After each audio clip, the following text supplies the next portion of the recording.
Secretary Henry. Ito po kasi parang Miss Universe kasi hindi masagot ng mga DDS to eh.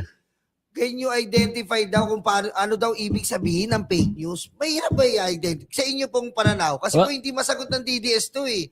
May post na pinagtatanggol nila, fake news na, pero paano daw nating masabing fake news?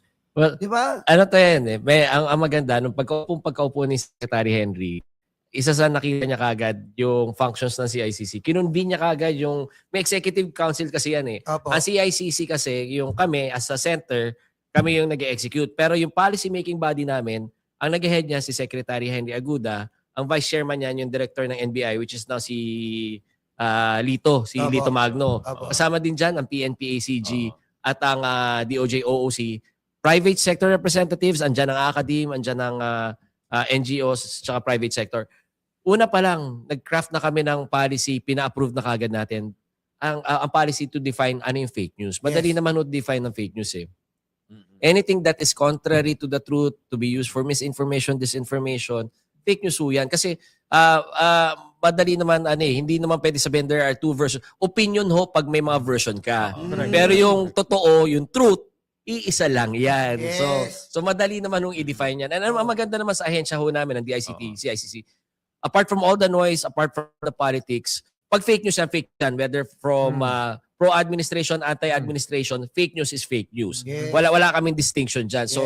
So medyo kami, pag nilalapitan kami, malinaw sa amin ano yung dapat. And I think it comes also from the guidance of the President na enforce natin yung batas at enforce natin ang tama. Hindi, walang tinitingnan, walang inaanuhan, walang pinapanigan. Grabe. Bago ko makalimutan, teka, malapit na tayo magtapos pero baka makalimutan ko to.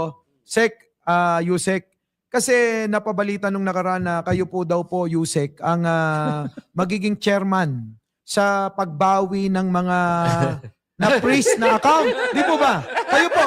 Baka bago ko makalimutan ito eh. Dami ko lang kaaway. Ito na. Yan. Ikaw na. Ngayon po, ang tanong ko, Sek, meron din po ba kayong papel doon bilang nakapailalim ang CICC sa DICT? Tama po ba? Nakapailalim ang CICC sa DICT. Ngayon ang tanong ko, bilang chairman po si Yusek Aboy, sa pagbawi ng mga naka-freeze na mga ari-arian o pera o bangko, etc. ng mga kayamanan ng mga inaakusahan ng mga kurakot sa bayan, kayo po ba'y may mandato din? Ay, ako po yung moral support. Paliwanag ko.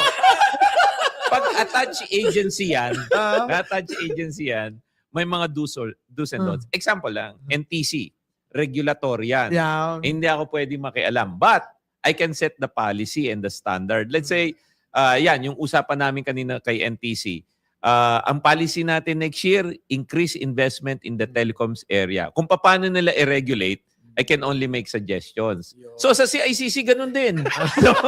O pag ako yung moral support. Parang ganito, Sek. Parang ganito. Parang sinasabi nyo, bahala siya dyan. Pero linawin Lahat ng support. Mahirap na trabaho yan. Pero mas linawin, laki rin ang tulong ho ng DICT sa ICI, sa efforts ng ICI. Damay ko talaga to. Pero hindi, nung nag-usap po kami sa ICI, laki nung kailangan na hingin tulong sa DICT. Especially pagdating ho doon sa digitalization process. Narinig nyo na ho sa amin yung kailangan namin ng dashboard. Yung mga tao namin ho sa CICC at DICT yung gumawa ng dashboard na yon. Tapos humingi rin kami sa DICT ng technical at saka hardware support.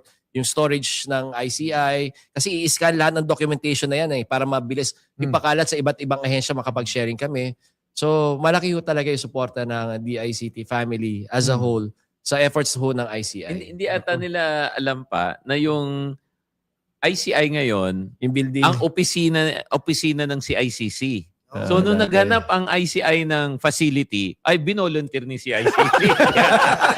CICC po yun. Yung server, network, buong office space, yon. Last po na tanong ko po ito para ibigay ko na po sa dalawang kasama ko. Last na po ito. Kasi po, mainit na mainit po ngayon ang mga pinagagawa po ni Saldico.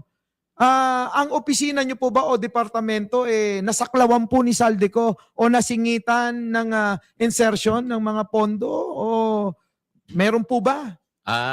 So, unang-una, nung time nung mga insertion na yan, nadat na namin, di ba? Pero, yung mga items na in-identify, ewan ko kung siya yon. Mhm. Basta yung mga items na na-identify na amendment,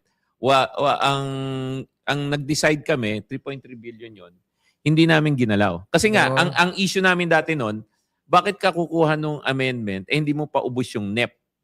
So pag naubos mo na yung NEP, saka ka lang, magdi-December na, nasa best effort, nasa 95% pa lang kami. So, walang na ano doon. So madaling salita po, kung meron man ho yung ganon, hindi nyo po naabutan. Tama po ba? Hindi namin Ayun. nabutan yun. Oo. Mike, alam mo Mike, walang naabutan si Agoda. Itong si Salde, patuning ko man yan, lagi nakabuntot sa akin yan dun sa Davao. Pero, Mike, klaro Mike. Si Agoda, matinong sekretary yan. teka. Bago ko makalimutan kasi, Sek, naalala ko lagi si Salde ko. May nagtatanong po rito, kasi yung bisita natin si Yusek, kamukha ni Salde ko. Oo.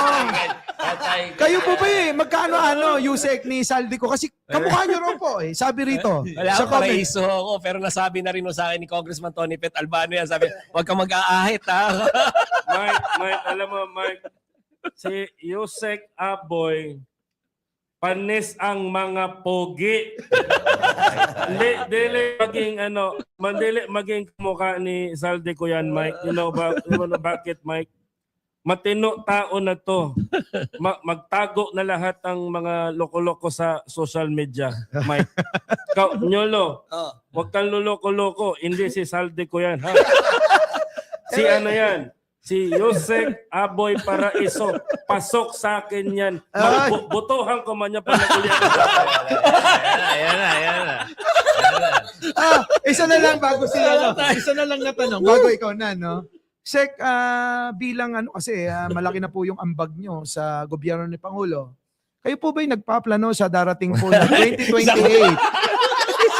Kasi po, gusto po naming malaman agad yan nang sa ganun baka pwede namin kayong isama sa aming listahan.